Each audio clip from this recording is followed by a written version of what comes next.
How are you? I hope that you're fine. This is holistic therapy. I hope that you are keeping well. It's been quite some time. I think it's 2 weeks now. You are shooting about marriage and relationship counseling, and now I have another guest, and you're going to be talking about loss and grief. You know, because these are realities of life. So I want you to stay tuned. Take a book. Come here. We are about healing hearts. So come here and heal, and you're going to have a very wonderful time. So keep it at holistic therapy.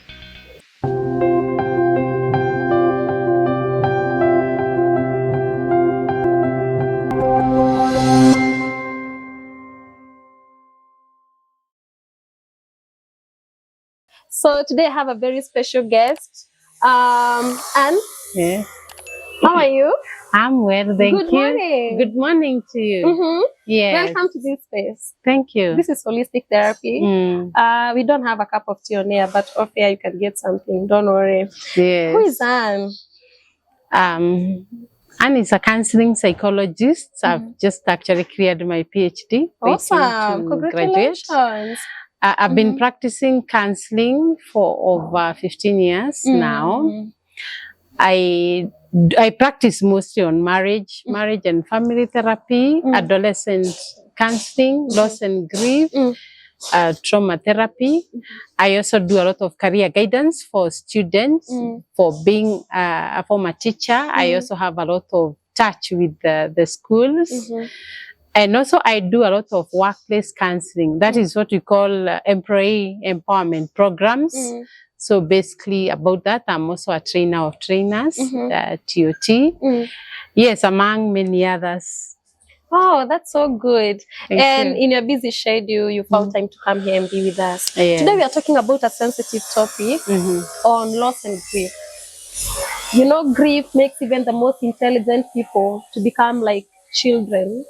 You know, there's a taboo of talking about loss and grief. People have not really accepted death to be a part of life. What is loss? What is grief? What is mourning? Yeah, maybe even before we come to the explanation, I just pick from where you picked that people have not yet come to maybe to terms with loss. Because basically we are told how to acquire things. Like there are a lot of trainings on how to acquire money. A lot of premarital puberty. Yes, how to escape puberty. A lot of premarital counseling, how to get married, how to stay with your wife, your spouse, your husband, how to go to school, how to read and all that. But nobody prepares you what to do when that is gone, when that is lost. So that is part of the reason why now loss becomes such a psychological maybe burden to people. Because nobody talks about it. Yes. Yes. So when it hits you, you feel like something strange is happening to you. It's happening to you. You've never talked about it. Nobody has ever prepared you when that thing will no longer be with you. What will happen to you? So to speak, so to speak, it gets you maybe when you are, it catches you off guard. Yes. Yeah. Do you think people should maybe in family talk about death? You know, the other day we were discussing with my husband about what if you die, what if I die? What can we do? I think it's a healthy discussion. It's a healthy discussion. Okay, you are not dying, but at the end of the day, it's good to prepare your mind. There's a psychologist, I can't remember his name. He said, is it Carl Rogers? He said it is good if you are born, you have to die. It's a kind of a reality of life. Even the Bible says so. It is appointed that one time somebody would die. There's a time to be born, a time to die. So don't discuss death with someone and then they tell you unataka kuwaroga wakufe. So you should normalize the discussions although they had. Yes. So what is loss? Loss in simple terms is deprivation. Yeah. You had something or you had somebody, but due to various reasons, they are no longer with you and permanently. Yeah. Yes. What is grief?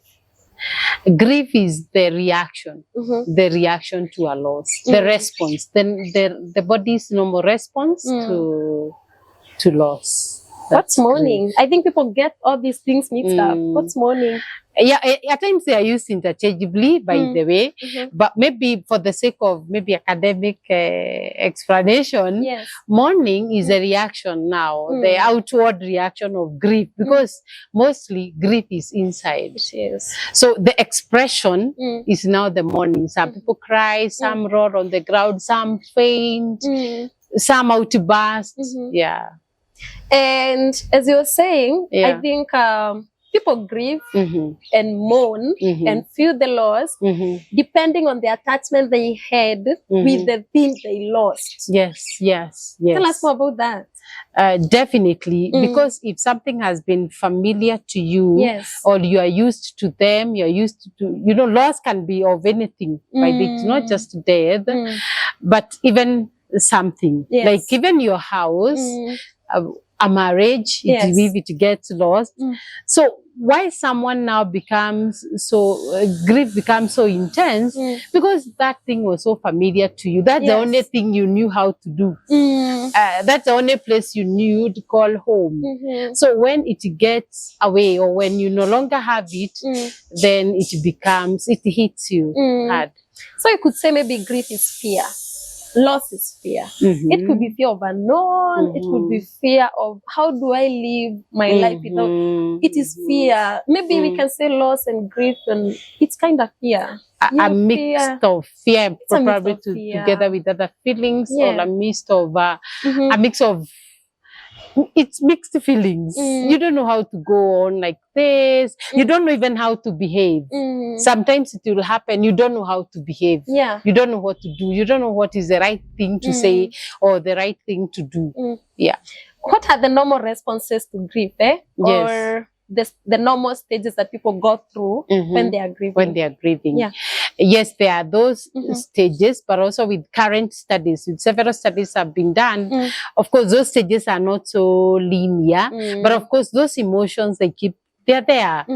Like now, the very first thing when you receive news of somebody has died, or you have lost an item, or you have lost a relationship, the first emotion is shock. The stages that you're about to explain, they don't happen like that in that staircase to everyone, but they are normal. You keep feeling them. Yeah, you keep feeling them. So maybe to be on the safe side is to say that the normal grief emotions that can be expressed. That's better. Yeah, that's better. Not to say that the stages, someone comes from stage 1, stage 2. Because stages looks like maybe you are coming from this particular stage, then like you something wait arranged. But of course, that's a whole study of stages by somebody who was called Elizabeth Kubler-Ross on people who are suffering from terminal illnesses. Maybe our viewers can even read about that. But basically, we find whether stages or not, these emotions you express, they are common. They cut across. Shock. If you're told like now your family has maybe disappeared, or probably you look in your wallet, you find you don't have your ID. For example, it is lost or something. So the first thing is shock. You're like, you even become numb. You momentarily, this is what personally I call momentarily stopping to think or stopping to exist. You don't know sometimes where you are, but as you continue to experience this, you might now be accompanied with denial. Denial and shock can come together because you're like, no, it can't happen. This is not happening to me. There are some people who will even pinch themselves. Is it real? Am I alive? Am I alive? Am I not dreaming? So other people, you see people who have lost cars, vehicles in town, somebody has left it in parking. When you come back, the car is not there. There are people who look for it in the pocket. Ai, gari yangu ni kama iko kwa mfuko. Ama you start looking at it, you looking for it under the others which are parked there. So that is actually denial. Or even if someone is died, you have to keep on checking on them. Are they in bed? Are they where? Now, after you deny and after you get shocked, what is the next emotion that you feel? The next one, or the one that also still accompanies that, is anger. Because with the time you realize this is the truth. Somehow the truth is there. Much as you're denying, of course you'll find the gap. Yes. My car is not there. The person now who has died is no longer home. My phone is no longer with me. This person is no longer with us. This marriage is no longer there. It's a reality. So the reality is hitting you. So and it is too painful. The reality is too painful. So your brain slips to denial. So it is not true. And you tell yourself it is not true. So that is momentarily helps you to cope. By the way, denial is not entirely, it's not entirely wrong, because it's a way of now the body shielding itself from the intensity of the reality. The reality is too painful. There are some people who die of shock. Rose, literally somebody dies. Yes, the heart attack. So denial, somehow the body brings in that denial so that now you don't die. You still survive. Okay. So from denial, you go to anger. So you get angry. Now the anger comes in because now the reality is true. So you can be angry at yourself for probably not doing something, or even you're angry at the dead person, or sometimes you are just angry for no reason. You don't know. You don't know why. Because it's a normal response. Yes. So you find even people at home colliding so much. Maybe the bereaved, the people who are surviving, maybe like if it is the person who has died now, the people who are left, they get angry at each other. They keep colliding. You don't know, because at that time your brain is not really functioning normally. So you are highly sensitive. At the slightest provocation, you can even insult someone, and later on you're like, oh my goodness, I did that. Me. So because you're not in your normal state. So even we can at this point tell people, sometimes at home, you find you're so angry at each other, you're colliding. This is normal. At this point, it is normal. Only that now, because now you know. Now you know you are angry at this. You are aware of it. Now we are making you aware here. So you try to lessen the anger. Or you try to do what cancer. Or even channel. Yes. To the right places. Yes. Or even you call it what we call catching yourself. Catching yourself is a technique which we say that, oh my goodness, I'm getting angry. I'm getting angry now. So relax, don't get angry. You're getting angry because your moods are now not normal at this not particular because time. Someone has done something wrong. Exactly. Exactly. It is within you. You're not coordinated. You know the way, like you and me right now, our emotions are coordinated. If something happens here and it is maybe causing anger, probably I'll get angry rightfully. Because something has happened. But with the time, probably if maybe I get a reprieve of it, then I will be coordinated and stop being angry because I'm normal. There's nothing out of the ordinary which has happened to me, like maybe loss. So maybe we can say, don't act on your anger. Yes. Feel it. Even the Bible says, get angry but do not sin. So even the Bible allows you to get angry. But feel it, but don't act on it. As you say, catch yourself. And know that the people are not the problem. It is the depth of loss that you're feeling. So from anger, you start bargaining. Yes. Bargaining and blaming. So, and this is a stage by the way we can see. At this point when now you're experiencing blame and bargaining, this is where people get a lot of stress. Because you realize whatever loss has occurred, especially now death, it is permanent, it is not coming back. This person is not coming back. But the person keeps blaming, oh, those doctors, they did ABCD or they did not do ABCD. Myself, I had not gone to see my mom. I should have gone to see her. By the way, there's that medication that I was told to buy and I got late from work. Why was I even going to that work, by the way?